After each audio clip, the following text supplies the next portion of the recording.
Hello friends, welcome to my channel Grammarian Bhai, and today let's discuss Julius Caesar workbook of Morning Stars, especially Act 1, Scene 2 of class 9. So especially I'll deal the entire MCQs and question answers.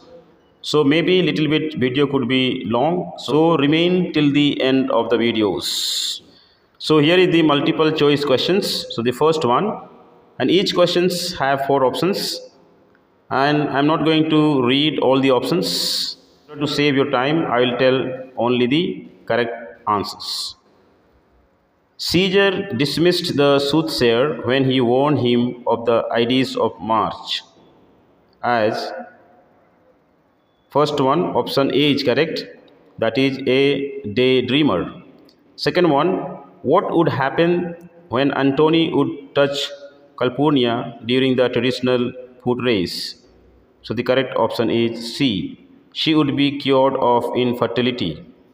Next one, number 3, in this scene, who has been compared to a rider of a stubborn horse?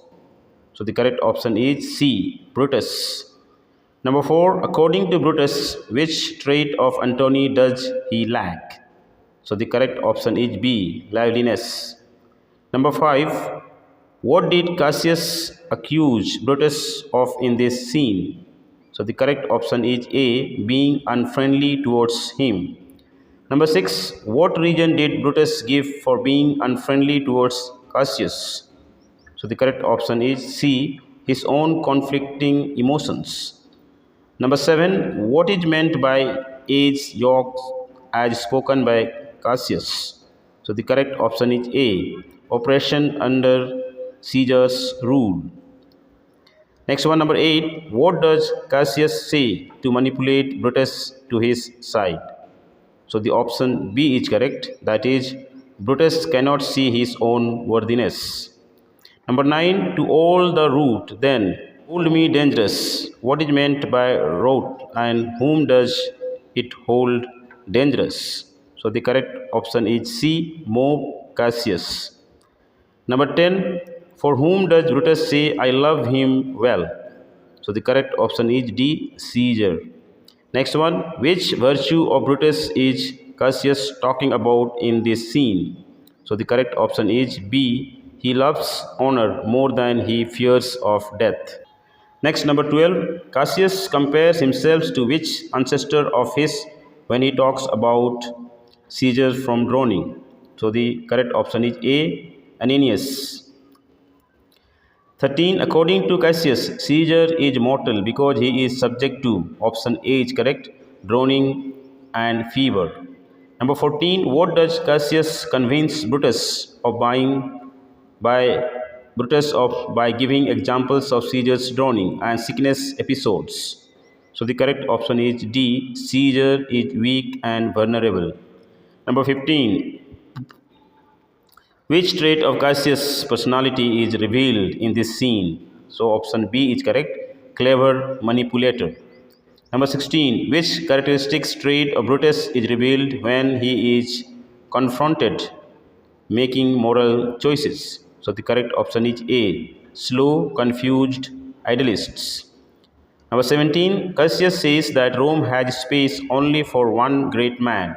Who is the man Cassius is referring to? So the correct option is B. Caesar. Number 18, what does Caesar think about Cassius in this scene? So the correct option is A. He thinks too much and is dangerous. Number 19, for whom does Caesar say that solemn he smiles? So the correct option is C. Cassius. Number 20, Casca's description of Caesar declining the crown thrice tell us which characteristics trait of Casca. So the correct option is B. He had an irrational prejudice against Caesar. Number 21, what does Cassius' soliloquy at the end of this scene predict? So the correct option is C. Troublesome times ahead. Next, contextual questions. So you read the extracts. I am not reading the extracts. I will deal directly the question answers. So the first one, Where does the scene take place? So the answer is the scene takes place at the public place in Rome. Why have the characters referred to in the extract gone there? So the answer is the characters referred to in the extract have gone there to join the procession celebrating the Lupercalia. Second one, what is the holy chase? Who is assigned to take the holy chase? What is its significance? So the answer is the holy chase is a race in which somebody has to touch someone who is competing in a race. Antony is assigned to take the holy chase. The significance of this race is that if a man touches any barren woman, then she can become fertile or pregnant. Number 3. What instructions did Caesar give to Calpurnia earlier regarding the holy chase? Which characteristic trait of Caesar is revealed by these instructions? So the answer is Caesar instructs Calpurnia to stand directly in Antony's way when he runs his holy race. Caesar appears to be superstitious by his instructions. Number 4, give the meaning of sake of their satire curse. The word satirical curse means the curse of not being able to bear children. Number B, do this, it is performed. It means to do the duty faithfully and sincerely. Next one, number 5, according to extract, explain the type of relationship that existed between Caesar and Antony. So the answer is Caesar and Antony share a good relationship. Antony is not jealous of Caesar and he obeys and respects him. Even Caesar finds him faithful and trustworthy. Then second extract is there. So second extract, first question is, what is meant by beware the Ides of March? What is its significance in the play Julius Caesar?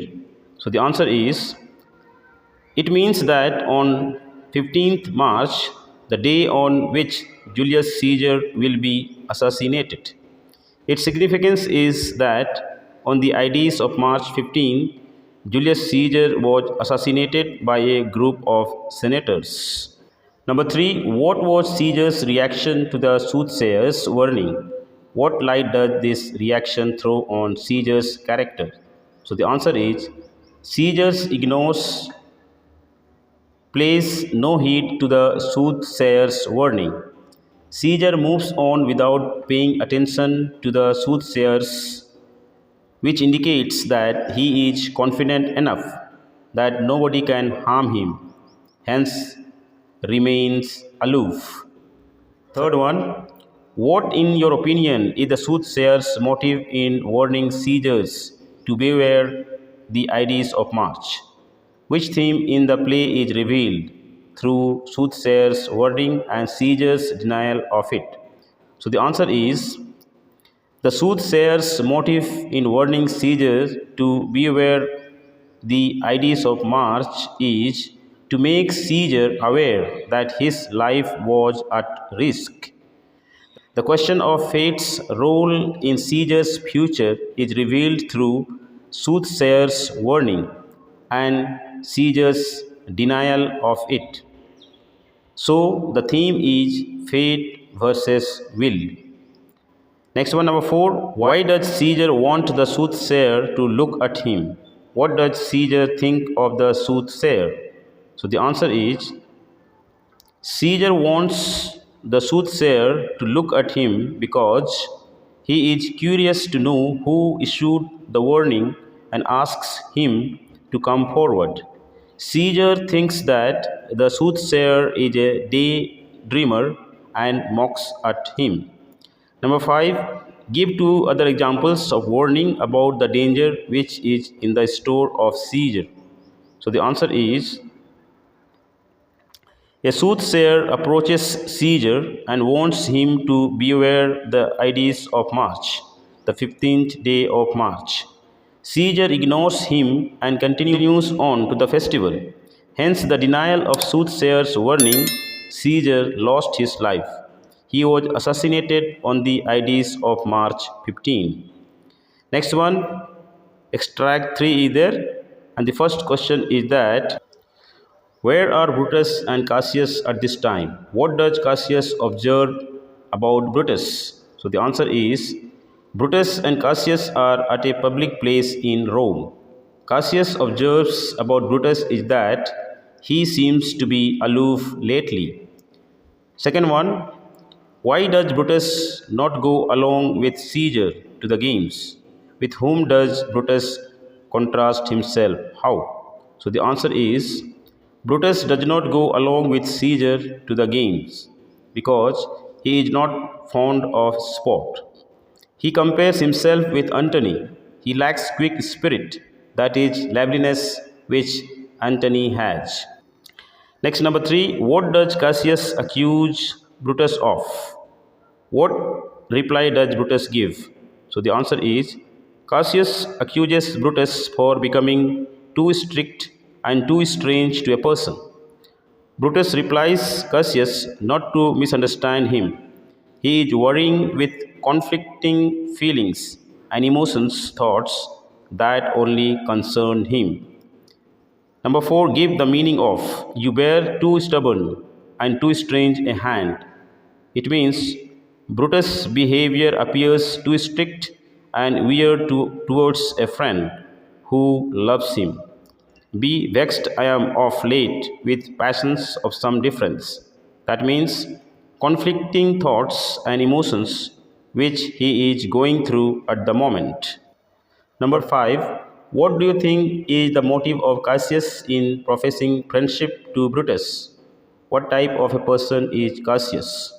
So the answer is, to win the confidence of Brutus is the motive of Cassius in professing friendship to Brutus. Cassius is shrewd and uses the right sense of responsibility towards his friends. Number 4, extract. The first question of extract 4 is, where are Brutus and Cassius at this time? Why have they come together? Who are shouting? So the answer is, Brutus and Cassius are at a public place in Rome. They have left the professions. They have come together because Brutus is not gruesome and Cassius wants to speak to him. The people of Rome are shouting. Second one, what reason does Brutus give here for the shouting? What was the real reason? So the answer is, Brutus gives the reason for shouting is that the people have chosen Julius Caesar as their king. A crown was offered to Caesar, and when it was offered to him, the people of Rome started shouting. Number 3, why was Brutus afraid that Caesar might become king? Why did he not want Caesar to become king? So the answer is, Brutus was afraid that the people wanted to make Caesar their king due to his popularity. Brutus did not want Caesar to become king because he was a strong supporter of the republic. Next, number 4, when Brutus says, I would not Cassius, yet I love him well, he is undergoing a conflict of two emotions. What are they? So the answer is, Brutus loves Caesar and looks up to him with admiration, but he loves Rome even more. A conflict of two emotions are, first, devoted for the welfare of his country, and second, love for Caesar. Number 5, how did Cassius finally convince Brutus that Caesar should be killed? So the answer is, Cassius finally convinced Brutus that Caesar should be killed by appealing that Caesar is ambitious and hungry for absolute power. Cassius also speaks about the ill health of Caesar and a series of forged letters. Hence, according to Cassius, Caesar should be killed. Next, extract 5. So, first question of extract 5 is, who was Ananias? Which legendary incident with Ananias is referred to in the extract? So the answer is Ananias was the hero and founder of Rome. Ananias played a prominent role in defending his city against the Greeks during the Trojan War.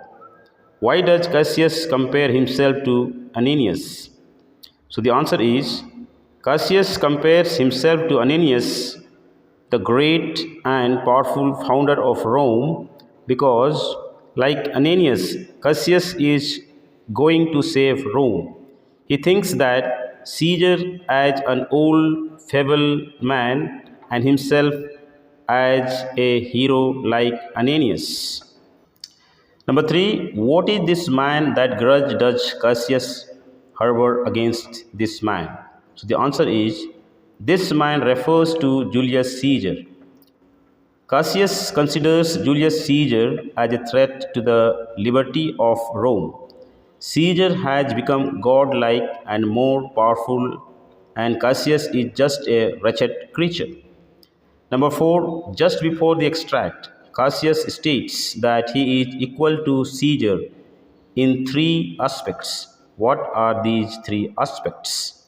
So the answer is those three aspects are: first, he was born as a free man as Caesar. Second, he had eaten as good food as Caesar. And third, he can bear the cold winter as well as Caesar can. Number 5, in this speech, Cassius refers to an incident in which he was much superior to Caesar. Narrate the incident. So the answer is both Caesar and Cassius swim to a predetermined point in the river Tiber on a cold, stormy day. Both of them swimming against the roaring waves with competitive spirits. But Caesar cried for help as he was drowning. So Cassius saved and rescued him, but now Caesar is godlike and not Cassius. Next, extract 6. And the first question is, what is referred to as the Great Flood?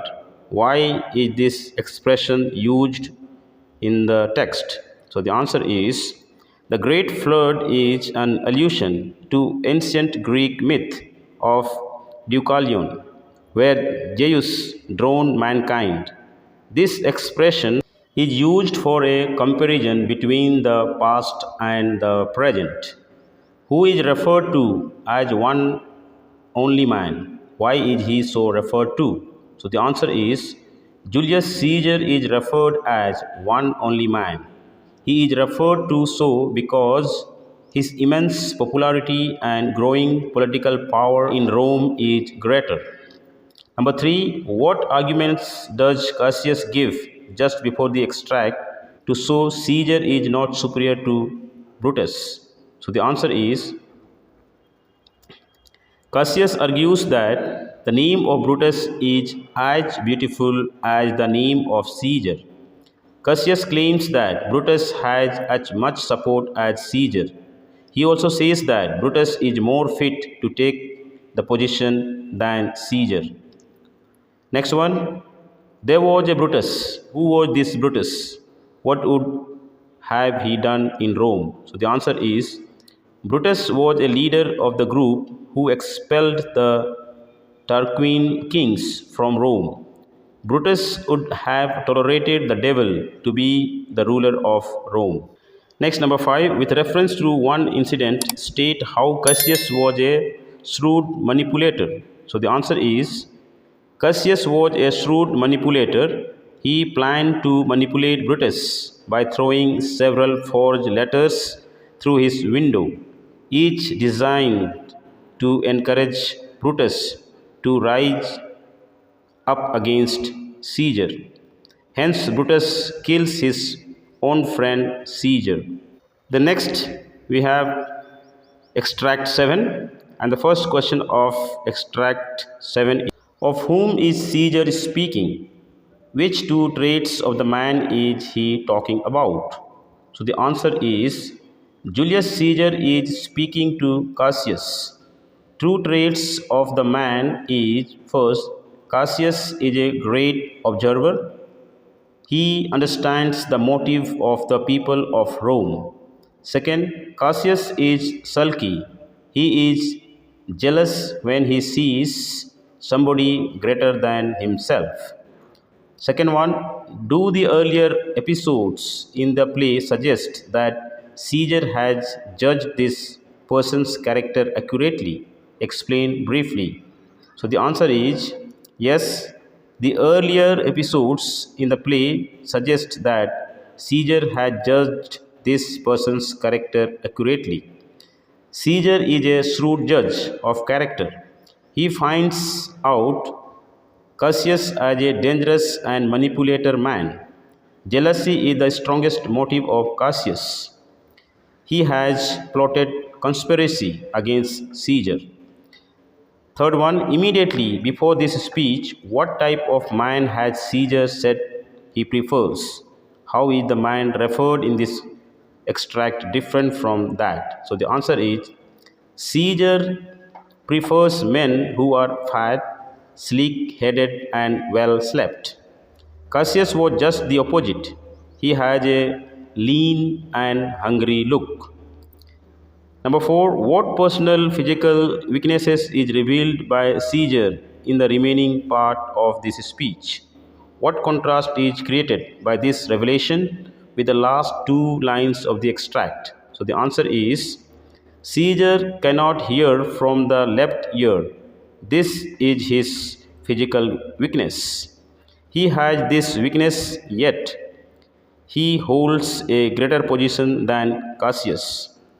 Politically, he is very powerful despite of his own personal weaknesses. This is the contrast. And the last one, give two other examples of Caesar's physical weaknesses mentioned earlier in this scene. So the answer is two other examples of Caesar's physical weaknesses mentioned earlier in this scene are first, Caesar was drowning in the river Tiber and had no physical strength to reach the predetermined point. Second, when he was in Spain, he had a fever. He was so weak that he became pale and lacked the power of resistance. So I hope the videos are helpful to you, and if it is helpful to you, subscribe the channel and like the videos.